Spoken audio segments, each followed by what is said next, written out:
मस्साजोगच्या पोटनिवडणुकीत माजी सरपंच संतोष देशमुख यांच्या पत्नी अश्विनी देशमुख यांचा पराभव झालेला आहे। देशमुख यांच्या हत्येनंतर गावातलं वातावरण गेल्या 1.5 वर्षापासून तापलेलं होतं। पण संतोष देशमुख यांच्या न्यायालयीन लढाईत साथ देणाऱ्या गावकऱ्यांनी निवडणुकीत मात्र अश्विनी देशमुख यांना 92 मतांनी पराभूत केलं।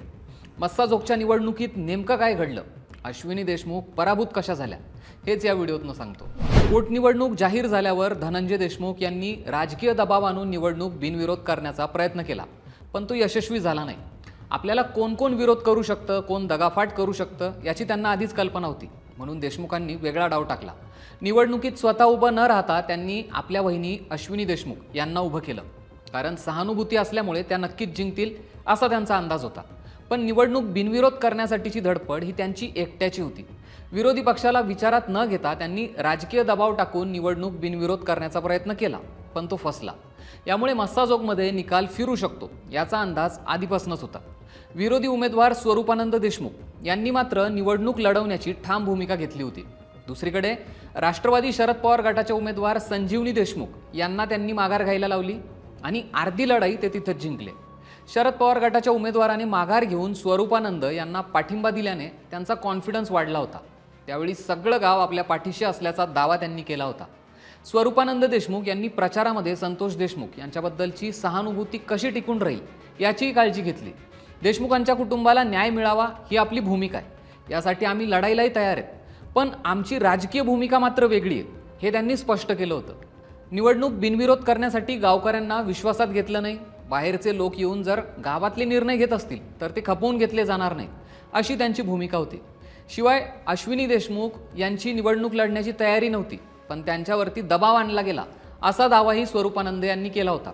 म्हणजेच अश्विनी देशमुख जर निवडून आल्यास तर कारभार धनंजय यांच्या हातात राहील असा संदेशही स्वरूपानंद यांनी दिला होता।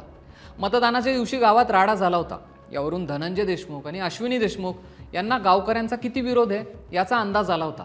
सगळ्यांसाठी जरी मस्साजोगचा निकाल हा धक्कादायक असला तरी तो गावातल्या लोकांसाठी अपेक्षित होता। शिवाय दरम्यानच्या काळात बीडच्या जेलमधल्या व्हायरल ऑडिओ क्लिपचं प्रकरण, त्यात धनंजय देशमुख यांच्या साडूचा उल्लेख, याचाही फटका कुठेतरी अश्विनी देशमुख यांना बसलाय अशी चर्चा आहे। मागच्या काही काळात गावात राजकीय नेते, मंत्री, खासदार, आमदार यांचा वावर वाढलाय।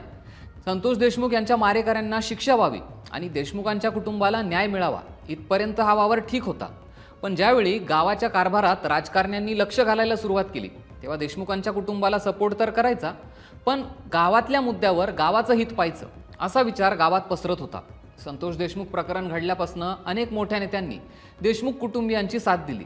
सरपंच पदाची पोटनिवडणूक बिनविरोध व्हावी यासाठीही सुरेश धस, बजरंग सोनावणे यांनी प्रयत्न केले। सोनावणे यांनी तर निवडणूक बिनविरोधच होईल हे ठामपणे सांगितलं होतं, पण तसं झालं नाही। त्यातही निवडणूक लागल्यावर नेत्यांनी पडद्यामागून बऱ्याच हालचाली केल्या। राजकीय हस्तक्षेपामुळे गावकरी नाराज असल्याचा अंदाज असल्यानेच राजकीय नेत्यांनी या निवडणुकीकडे पाठ फिरवली होती। शेवटी निवडणुकीमध्ये 92 मतांनी स्वरूपानंद यांनी ही निवडणूक जिंकली आहे। यामुळे गावकऱ्यांचा पाठिंबा हा संतोष देशमुखांच्या कुटुंबियांना आहे, पण तो फक्त न्यायालयीन लढाईसाठी आहे, हे यातून क्लिअर झालं। मस्साजोगच्या या सगळ्या निवडणुकीवर तुमची प्रतिक्रिया काय ती कमेंट करून नक्की सांगा। आणि असेच व्हिडिओ जर तुम्हाला पाहिजे असतील तर सरकारनामाला सबस्क्राईब करायला विसरू नका।